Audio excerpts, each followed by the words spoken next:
So this observation is going to be quite scary to New Yorkers. I'm going to make a comparison to the summer.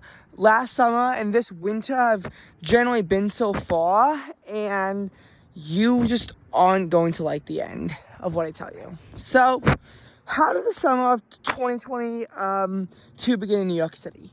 Well, summer weather sometimes shows up in the spring, but in 2022 we saw our latest temperature in the 80s on record that late into the spring since 1988.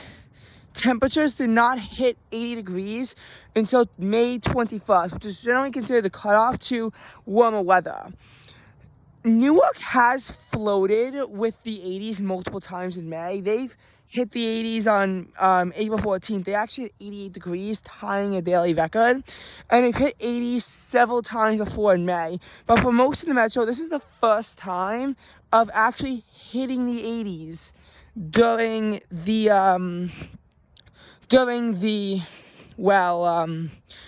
summer or spring. But that day hit 90 degrees across the metro. Some places saw records, others did not. The heat wave had actually built since May 20th. However, while Baltimore could experience temperatures in the 90s, no one else could. The heat wave was still making its way up, and temperatures varied from the upper 80s down near DC and then all the way to the upper 60s in New York. It took time for the heat wave to make its way up. So that's why some places were a lot warmer than others on May 20th. Because I know that if you lived in the New York metro area, May 20th is practically a joke compared to what May 21st and 22nd would bring. May 22nd was quite a humid night with a record warm low, even in the city center, of 72 degrees. And the high still warmed back up to 89. There were still some records being broken. May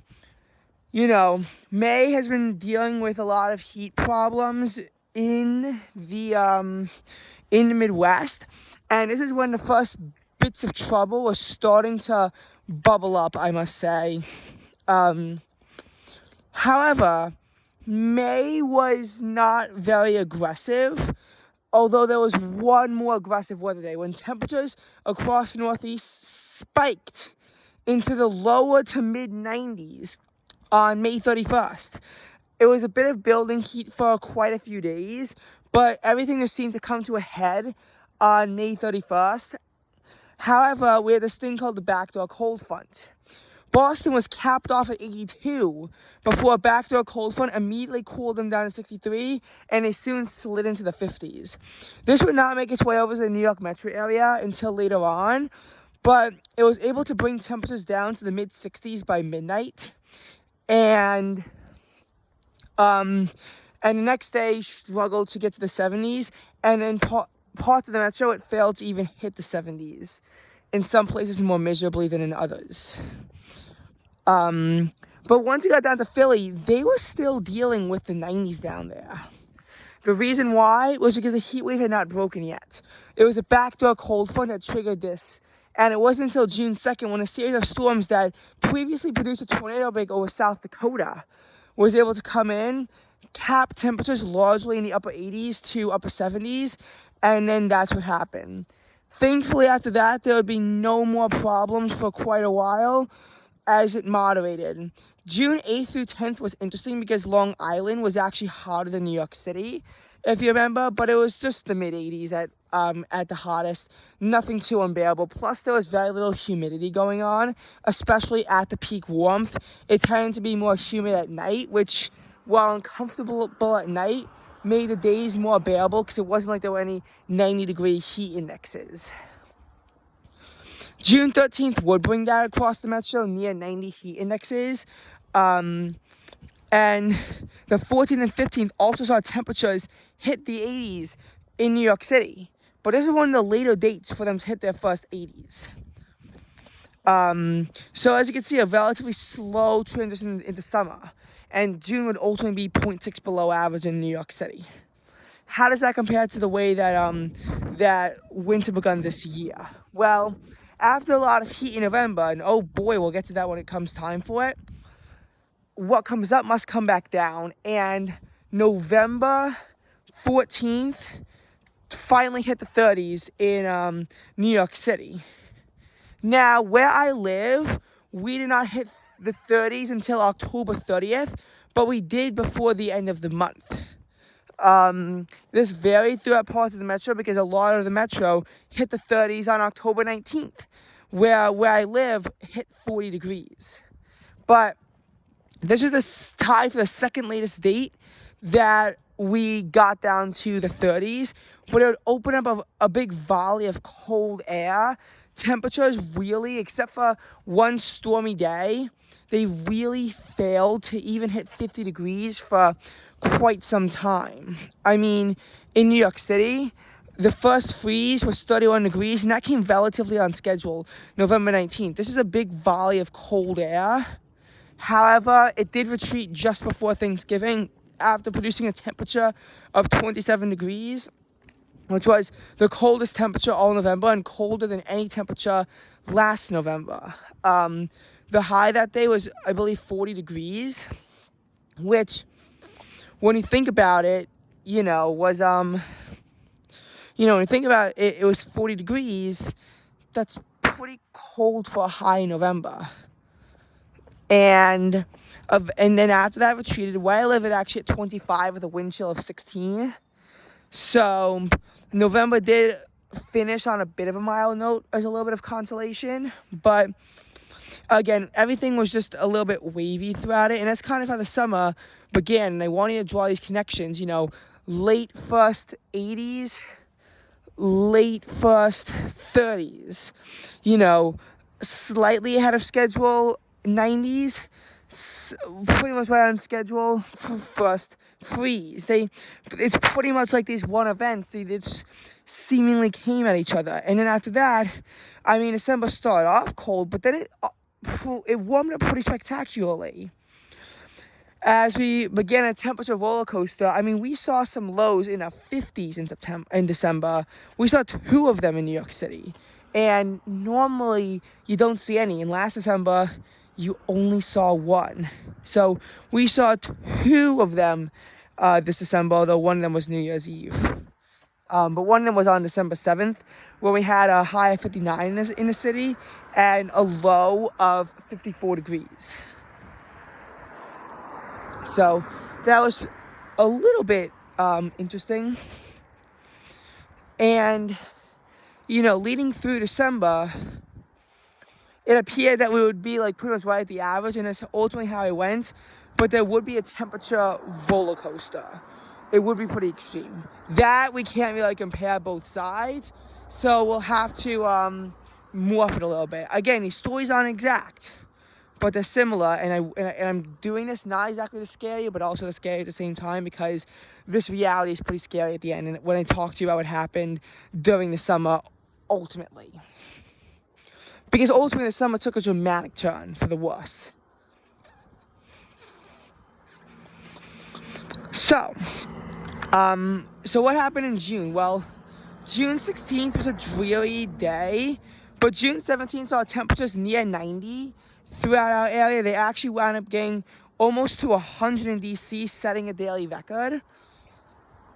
And this is when the heat wave that was trapped over the Midwest finally made its way over to us. But on June 18th, everything cooled down significantly. Afternoon temperatures were stuck in the 60s, although the official high was 75 degrees, which was at midnight as the front passed through. And temperatures slid down to the 50s by nightfall, leading to temperatures of 54 degrees in the city on June 19th. The low of 56 tied a record at LaGuardia Airport, and it was a cool morning. The coldest day of June. Highs did rebound to the mid-70s later on that afternoon. That was actually pretty intense cold because a lot of places in the upper elevations of the Appalachians actually got below freezing, as low as 25 degrees. And in Caribou, Maine, in the lower elevations, after they saw their second earliest, first 90 on record on May 13th, they saw their latest ever high stuck in the 40s. Highs only hit 49 degrees on June 19th, which was the latest date on record in Caribou, where the high failed to make it to 50 degrees. So we then had to slowly build up. June 20th is the last day of the chilly nights phase. Then the nights got warmer, low 60s throughout the metro, and 59 degrees where I live. June 22nd would be ultimately a cloudy and dreary kind of day, as temperature was stuck in the 60s all day. And June 24th, things began to warm up, and on June 25th we saw the only 90-degree day of June, and the only low in the 70s in June came on June 26th. June 27th saw a lot of rainfall, but June 28th will become the last day until August 1st to have a high below 80 degrees. So how does that compare to our December? Well, our December was actually 0.6 below average too, but it was relatively moderate with only a few notable cold snaps. On December 12th, anything from a trace of snow in New York City and JFK up to 0.8 inches of snow at Bridgeport fell. Ultimately, this would wind up being around 0.4 inches for where I live specifically. New York City is still only seeing a trace of snow. I don't think that they saw any accumulation from this storm system. So we can see one of our latest dates on record for first accumulating snow. But most of the metro has seen accumulations. 0.4 inches of snow fell in LaGuardia, which is actually in the city. And one of the four core inner New York City weather sites, the Newark site, wound up seeing 0.1 inches of snow during that clip as well of snow, which is on December 12th. December 12th. After that, everything was just always in this phase of being cold and a bit below average. High temperatures were incredibly bland and hovered around 40 degrees. And this just kept happening into the first days of December. Lows also mainly hovered somewhere in the 20s. But on December 22nd, a storm system finally pushed temperatures up to around 50 degrees. Yay. December 23rd, temperatures hit 58 degrees across the metro. They would even hold in the upper 40s until the water gates were released at 1 p.m. and temperatures fell fast. This was New York City's largest single-day temperature drop on record, as temps fell to 8 degrees, although how far they fell depended on where you were in the metro area. Wind chills made it quite brutal, because the thing is that it was windy the whole day. But even when it was hovering in the upper 40s, all the wind chills could really do is drop it to the mid 40s. It's hard for wind chill to have that strong of an effect because it doesn't even start until it gets below 50 degrees. I just sound like a glitched robot. But what ultimately happened was that once it got worse, I remember 35 degrees, wind chill 23.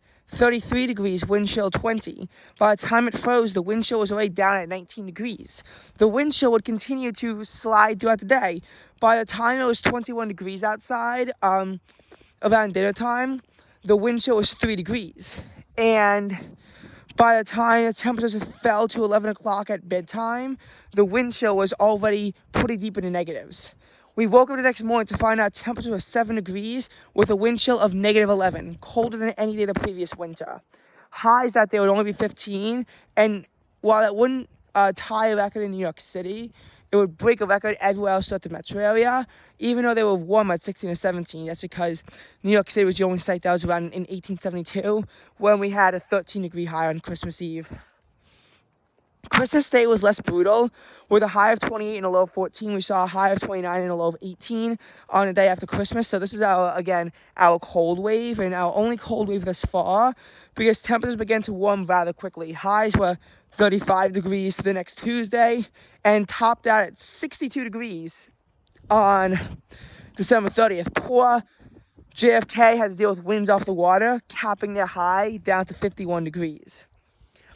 We would then, of course, see a mild start to 2022 as temperatures were 54 degrees at a ball drop, even warmer than when they started the year off at 51 degrees. And unlike last January, temperatures actually really kept on their mild toes into the start of this January. Lows did make it to the upper 30s in parts of the metro on January 1st and 2nd, but were kept in the upper 40s in New York City. Then a record-tying high of 66 degrees occurred on January 4th, with most of the metro area being in a similar temperature range. That's pretty mild for January. Even when it began to get chilly again, it still wasn't the same because it was still about near average for what it should be in January. So how did the summer go once we flipped to July? Well, we had 7 days in a row with highs above 85 degrees from June 30th to July 6th. Later, this would actually be eclipsed by an 11-day streak with highs above 85 from August 2nd to 12th. And you'll find out why August really sucked this year. But ultimately, it was okay. What made this more bearable was the fact that even though it was hot, a lot of days didn't suffer from stifling humidity. Now, of course, some days did suffer from stifling humidity. July 1st saw a relatively cool high of 84 where I live, but a stifling high of 73 degrees, that was the low, 91 degrees in New York City. Dew points, which was 75 degrees, made it feel almost like triple digits. July 2nd had a high of 87, July 3rd, 88. But humidity began to wilter by July 3rd due to a cold front. So July 4th, while it had a high of 85, had a low of 65, the chilliest low all month, and was, and it only felt like 82 degrees too because of the low humidity. Dew points fell to the 40s. Humidity will return on and off, and dew points will kind of hover around 60 degrees, which is like the threshold between comfortable and uncomfortable as we head into the next following weekends. And even though it was always warm, it was always in the 80s. There were a lot of days that felt a lot more pleasant, felt like they could be upper 70s. A lot of days felt a little bit below average, or more near average than they really were, because the humidity was generally kept to low levels. Even though the actual air temperatures never fell below 65 in the city, and they still never hit the 50s across most of the metro.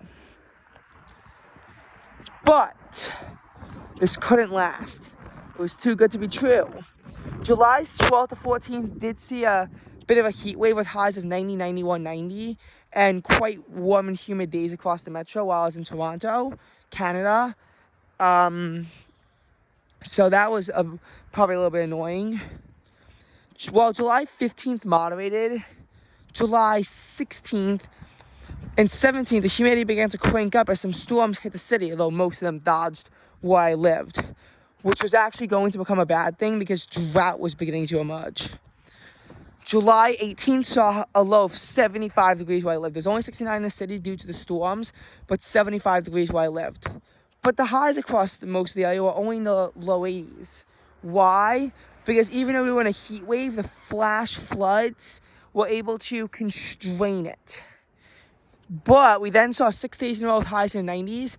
Even on July 21st, when a severe thunderstorm hit, it failed to break through the heat bubble. Although dew points began to get a little bit more comfortable as they began to fall to around 60 degrees. So it was, at the very least, a little bit more bearable heat.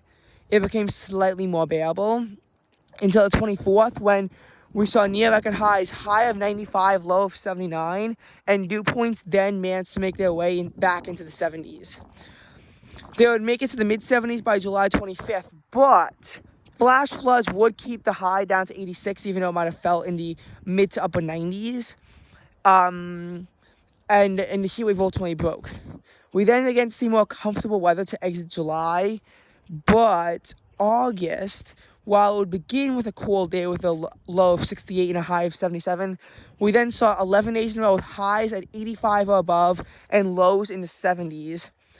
We saw a nearly 8-day heat wave that was still 4 days long, but it was only 1 degree on 2 days that prevented it from being in the 90s for 8 days in a row. Philly had a 10-day heat wave because August 10th and 11th, when the heat wave actually broke, it was still uncomfortably humid. dew points were still in the 60s, but by August 12th, they actually began to fall into the 50s, and later on the 40s. This is our fall preview. But it wouldn't last, because August 14th Iceland actually got into the 50s. They hit 59 degrees. The chilliest low in New York City would be August 18th at 62. The lows were in the 60s, highs were in the 80s. It was a little bit below average. Only below average weather in our third hottest August on record. Yikes. And it was ultimately pretty fine, I must say. But what unfortunately happened was that it was just simply too good to be true. Because on August 18th, when we finally had our relatively chilly low, high temperatures made it to 87. Well, the next day at a low of 69 on August 18th, the high was 90, and 11 days with lows in the 70s would soon resume. But the highs weren't always at 85 above, because one of our 3 days in August the high was above 80 where I live, but New York City, they saw a high of 79 degrees one of the days. This is when they were supposed to be getting hit by rain, but they weren't. Ultimately, August would end with quite a bit of stifling humidity. Dew points that frequently fluctuate between the 60s and 70s before finally falling to the 50s to end the month. But air temperatures then shot up into the mid-80s. But then they finally fell back to the upper 70s. We began to see warmth. It was finally starting to become more bearable. We then saw one more day with a high in the 90s, one more day with a low in the 70s, and all seemed to be over. So the warmth kind of came on and off throughout the month of September. September 19th did see a high of 85 and a low of 68, our most above average day during the whole month. But then by September 23rd, with a high of 63 and a low of 51, chilly air had actually made its way in New York City. And while we would see 70s for a little bit, low 70s mainly, for 3 days, really 4, it just began to get a lot chillier. And even when it got warm, it was nothing phenomenal. However, a humidity surge came in on October 25th, with a high of 72 and a low of 60, and fog. It was humid with dew points in the low 60s. This would ultimately carry over into the next day. The day after that would still be a bit warm, but then it would cool off to just right for October 28th through 30th. 31st, storms begin to ramp up the heat. Highs to start November 67, 70 in the city, and lows remained above 50. Where I live, though, November 3rd, we got a blessing with a high of 65 and a low of only 43, which actually isn't that above normal. However, November 4th, we get back to the 70s, even though lows were in the upper 40s to the metro and in the low 50s in the city. November 5th saw a high of 76 and a low of 64 in the city, 75, 66 on November 6th, and then a high of 77, monthly records of 80 in Iceland and 79 in Bridgeport as well on November 7th, before temperature slid down. But then the humidity made a reappearance with dew points in the low 60s for Nicole, with a low of 60 and a high of 69 on November 12th in the aftermath of the storm. Where I lived had a high of 71 and a low of 58. Our final 70s of the year by far. And then that's how we have summer go right into winter. But what does that mean? Does that mean that we're going to have a really bad cold wave? Is there going to be tons of snow? Is winter just going to carry on forever? I don't know. But it's something that I'm curious to find out.